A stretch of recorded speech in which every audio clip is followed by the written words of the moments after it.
సామాన్లు అందుకోవాలనా? గిన్నె పొయ్యి మీద ఎక్కించి నెయ్యి వేయి.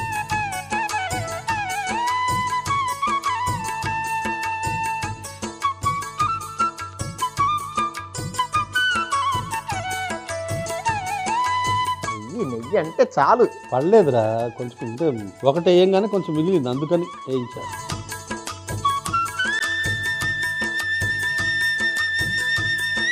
ఉప్మా ఎలా చేస్తారో తెలుసా? తెలుసు. అలాగే ఇది కూడా తయారు చేస్తాం. ఇంగ్లీష్లో చెప్పమంటావా, తెలుగులో చెప్పమంటావా? ఇంగ్లీష్లో చెప్పు, పెద్ద వచ్చినట్టు. Putting bowl some oil, 4 items. It's burning. Mixing. After put some water. Again burning. Mixing. Put upma రవ్వ. ఓహో. Burning. Put కొత్తిమీర. Complete. లో కరివేపాకు. కరివేపాకు ఇన్ పోప్. అది అంత సింపుల్ ఉప్మా. ఆవాలు,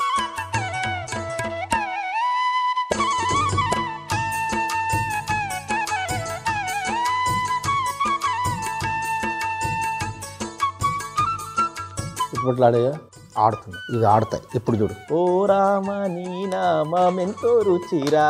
ఎంతో రుచి. నేను మాడుతున్నా కదా, నేను చదువుతున్నాను కదా. నిన్నెవరు చదవమన్నారు? సరే వేయి అల్లం తురుము. ఏ పని చేయనియో బాబాయ్. మంట తగ్గించు, ముందు ఎక్కువైపోయింది. అల్లం తురుము, పచ్చిమిర్చి, కరివేపాకు తురుము, ఇంగువా,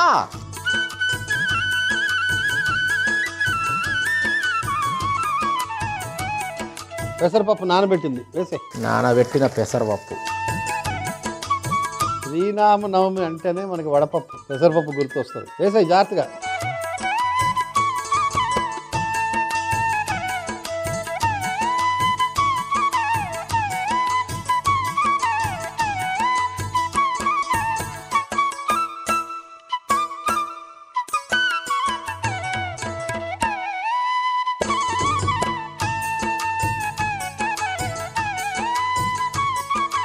పెద్ద గిన్నె ఇచ్చాను కదా, దాని నిండా నీళ్లు పోయాలి. పోసి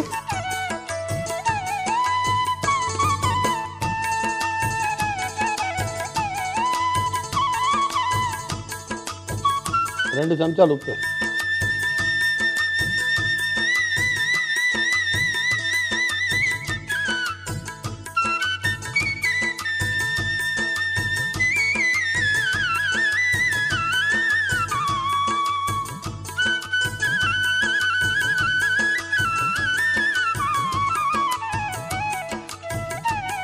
ఇటువైపు వేపుడు ముగ్గుడు ఎక్కించు.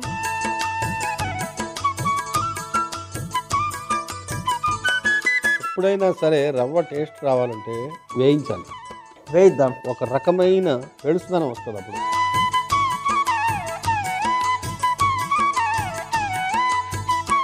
బాబాయ్ నేను చెప్తున్నావు కదా, నేను ఒకటి అడగచ్చా? అయోధ్యలో బాలరాముడు విగ్రహం ఉంటది కదా, దాన్ని చెక్కింది ఎవరు? అరుణ్ యోగిరాజ్ ఫ్రమ్ కర్ణాటక. ఓ తెలుసా?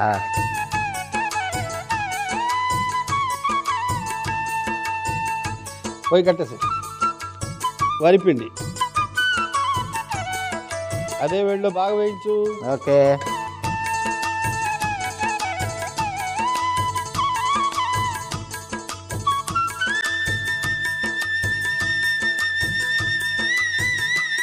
ఉప్మా చేసేటప్పుడు ఉండలు కట్టకుండా కలపడమే టాలెంట్. ఇప్పుడు నీ టాలెంట్ ఎంత ఉందో నేను చూస్తాను.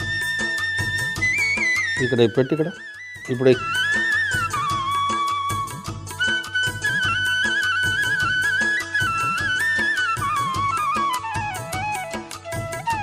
తమిళ సినిమాలో చెప్తారు కదా, ఇంగెప్పార్ అంటే ఇటు చూడు అని. ఇంగెప్పార్. ఆగు, బ్రేకీ ఇస్తున్నా.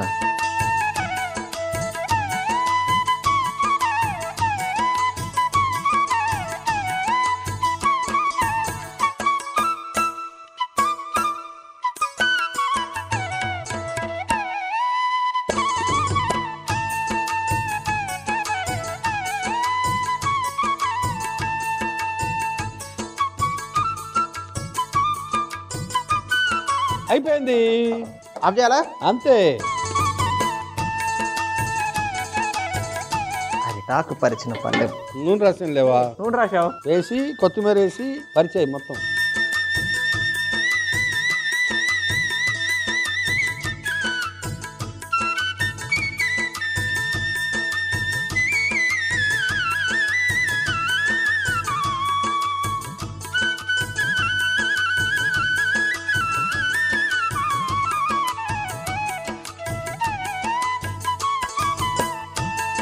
ఆకుని తీసుకుని అలా పరిచయం.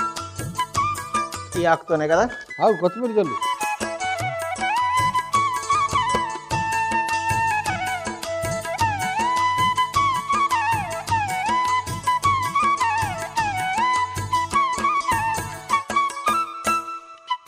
రవ్వ పెసరపప్పు పెట్టాం కాబట్టి పెసరపప్పు రవ్వ బిళ్ళలు చల్లారిన తర్వాత ముక్కలు చేసుకోవచ్చు. చిన్న గ్లాస్ తీసుకుని అలా బిళ్ళల్లా చేయొచ్చు, లేదా కత్తె తీసుకుని స్క్వేర్ గా కట్ చేసుకోవచ్చు.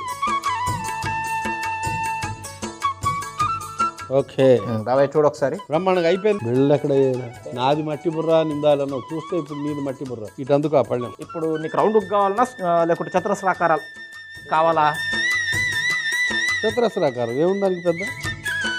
బిళ్ళలు చేయాలంటే కొంచెం పెద్ద పెద్దగా చెయ్యి.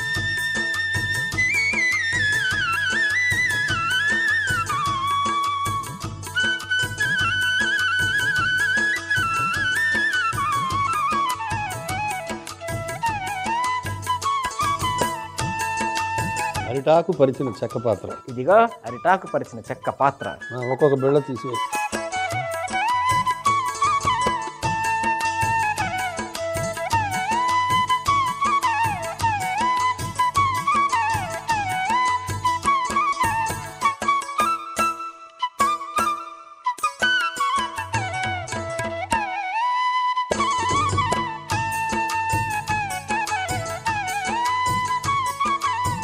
ఎంత చక్కగా నెయ్యి వేసి పెసరపప్పు వేసి బిళ్ళలు తయారు చేసాం. శ్రీరాముడికి నైవేద్యం పెట్టేటప్పుడు మనస్ఫూర్తిగా పెట్టాలి. ముందుగా ఒక గిన్నెలో నెయ్యి వేసి వేడెక్కిన తర్వాత అందులో ఆవాలు, అల్లం తురుము, పచ్చిమిర్చి, కరివేపాకు తురుము, ఇంగువ, నానబెట్టిన పెసరపప్పు, సరిపడా నీళ్లు, ఉప్పు వేసి బాగా కలిపి మరిగించుకోవాలి. ఒక మూగుడులో రవ్వ వేసి అందులోనే వరిపిండి కూడా వేసి బాగా వేయించుకొని మరుగుతున్న నీళ్లలో ఈ రవ్వ మిశ్రమాన్ని వేస్తూ ఉండలు లేకుండా కలుపుకొని ఒక ప్లేట్ లోకి తీసుకొని పైనుంచి కొత్తిమీర చల్లుకొని చపాతీలా ఒత్తుకొని బిల్లలుగా కట్ చేసుకుంటే పెసరపప్పు రవ్వ బిల్లలు రెడీ.